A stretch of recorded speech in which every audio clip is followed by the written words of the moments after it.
약 1년의 시간이 지난 어느 날 단종의 삼촌 수양대군에 관한 수상한 이야기가 거리 곳곳에 스멀스멀 퍼져나가기 시작합니다.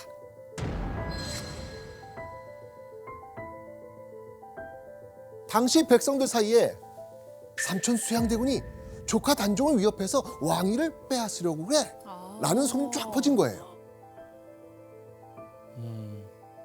수양대군을 향한 날선 숙덕그림은 날이 갈수록 커져갑니다. 그런데 바로 이때 단종은요 삼촌 수양대군에 관한 놀라운 포고문을 발표합니다. 포고문?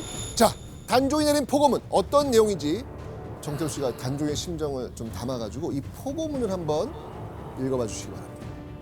아, 숙부의 충성과 공훈은 오로지 과인뿐만 아니라 실로 종묘와 사직을 위한 일이다. 어찌 뜬 말로 이간할 수 있겠는가? 단종이 우리 삼촌은 그런 사람이 아니다 라면서 옹호하는 글을 발표한 겁니다. 심지어 단종은요 삼촌과 나 사이를 이간하지 말라라는 말까지 합니다. 이거는 숙부가 시킨 거 아니에요? 아니 근데 왜 삼촌 편 들어요? 수양대군이 실권을 장악한 상황이니까 삼촌을 자극하지 않으려고 그러지 않았을까요? 오히려.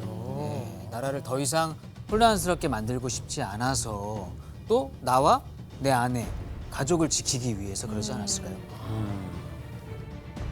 그런데요 포고문을 발표할 때 삼촌 수양대군이 귀를 쫑긋 세울 만한 이야기도 함께 넣습니다.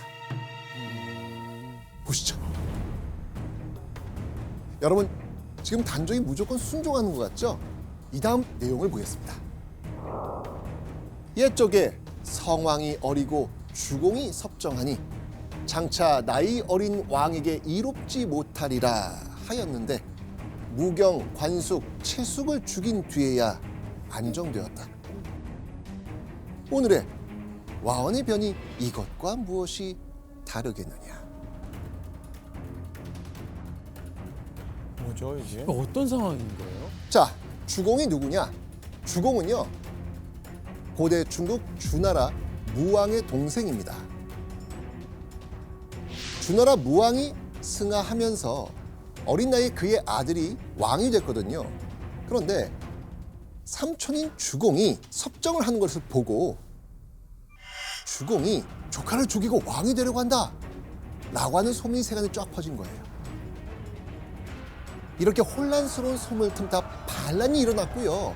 섭정을 하던 주공은 그 반란을 진압하고 조카인 성왕을 지킵니다. 그렇게 7년여의 시간 동안 조카를 잘 보필하던 주공은 이후 관직에서 스스로 물러났다고 하죠. 단종은 이 포고문에서 삼촌 수양대군을 주공에 비유합니다. 단종이 어떤 의도로 이야기를 한 걸까요? 단종이 바보가 아니에요. 엄청 지혜롭잖아요. 그렇죠. 이 중국의 비유를 하면서 삼촌도 이렇게 내가 성장할 때까지 옆에서 섭정하다가 물러나라. 이걸 간접적으로 얘기한 거 아니에요? 그냥 당하고만 있진 않았던 것 같아요. 맞아요. 아, 말에 뼈가 있는 것 같아요. 아마도 단종은 삼촌이 주나라 주공처럼 행동하길 바랐던 겁니다.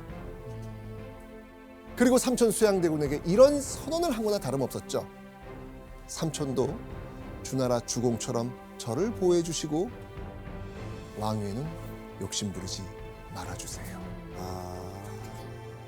한마디로 삼촌 수양대군을 향한 단종의 의도가 담긴 포고문이었던 겁니다. 자, 단종은 그렇게 살얼음판 같은 하루를 견뎌내고 있었습니다. 그런데 얼마 지나지 않아 위태위태하게 견디고 있던 단종의 삶이 와장창 무너지는 사건이 벌어집니다. 이미 무너졌는데. 보시죠. 어째서 말씀들이 없으십니까? 세종대왕의 은혜를 입지 않은 분이 계시면 앞으로 나와보라고 했습니다. 망국하옵나이다 전하. 신들이 어찌 세종대왕의 하야와 같은 성을 잊고 있겠나이까? 그런 분들이 세종대왕의 승은을 입어 한남군 영푸군 등 세 아들을 낳으신 해빈과 세종대왕의 혈육인 금성대군을 사사하라 억지를 부린단 말입니까? 하실 말씀이 있으면 해보시지요.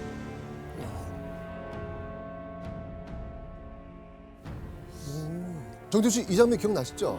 네, 얼핏 기억이 나요. 어떤 상황인지 한번 기억을 한번 더듬어 보시죠. 왜 이렇게 화나셨어요? 단종에게 있어서 할머니 같은 분이 한 분 계세요. 세종대왕 할아버지의 후궁이었던 해빈 양 씨. 그러니까 어머니가 단종을 낳으면서 하늘나라로 가자 엄마를 대신해서 할머니처럼 단종을 키워주신 분이 계신데 그분이 해빈 양 씨거든요. 근데 해빈 양 씨를 지금 죽이라고 이 상소들이 올라온 것 같아요. 맞습니다. 단종에게 있어서 해빈 양 씨는 어머니나 다름없는 존재였던 겁니다.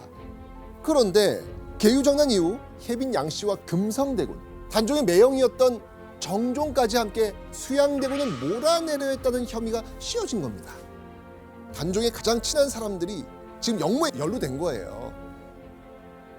자, 이 단종이 얼마나 이 몰리고 있는 상황인지 이해가 되십니까? 네. 너무하네요. 그 단종을 키워주신 분을 죽이라고 하는 거는 진짜 너무한 거 아니에요? 그래서 저렇게 화를 내시고 계시구나. 그러니까 세종대왕한테 너희가 은혜를 입었는데 어떻게 이런 결정을 내리냐? 근데 그 많은 신하가 아무 말도 못하는 거 보면 이미 다 실세가 그쪽으로 간 거죠, 분위기가. 결국 단종은 이 사건 이후 약 3개월 뒤인 1455년 윤 6월 11일 신하들의 귀를 의심하게 만들 만한 발표를 합니다. 자, 이 내용 우리 정태우 씨가 한번 단종의 심정에서 한번 읽어봐 주시죠. 숙부는 선왕의 아우님으로서 일찍부터 덕망이 높았다. 이에 이 무거운 의무와 책임을 풀어 우리 숙부에게 부탁하며 넘기는 바이다. 이게 지금 어떤 내용이에요? 왕다리를 맞습니다. 단종이 삼촌 수양대군에게 옥새를 넘기고 상황으로 물러나겠다 선언을 한 거예요. 저때 저렇게 딱 발표할 때 진심이실까요? 사실 그 할머니처럼 키워주시던 분이 귀향을 가게 되는 사건이어서 심리적으로 단종이 완전히 이때 무너진 것 같아요. 그럼 지금 약간 되게 포기 상태. 교수님 어떻게든 좀 왕위를 붙잡고 있어야 좀 살지 않을까라는 생각이 드는데 왜 이렇게 삼촌에게 왕위를 넘긴 걸까요? 단종의 양위는 해빈 양 씨나 금성대군과 같이 자신을 보호해 주려고 했던 사람들에 대한 그 처벌이 점점 이제 임박해지자 당신들이 원하는 게 이거죠. 왕위를 건네주겠습니다. 그러니 더 이상 저의 사람들을 건들지 마세요라고 하는 호소에 가깝다라고 생각을 합니다. 원하는 거 해줄 테니까 내 사람들 건들지 마라. 그렇죠. 이렇게 하지요. 금성대군과 해빈을 살려주는 대신 내가 보위를 물러나면 되겠습니까? 아니될 말씀이옵니다, 전하. 아니될 말씀이옵니다, 전하. 그렇게 하지요. 내가 수양대군에게 선의를 하고 보위를 물러나겠습니다. 삼촌 수양대군의 압박에 왕위에서 물러난 단종. 이날이 바로 수양대군이 조선 제7대 왕 세조가 되는 순간입니다.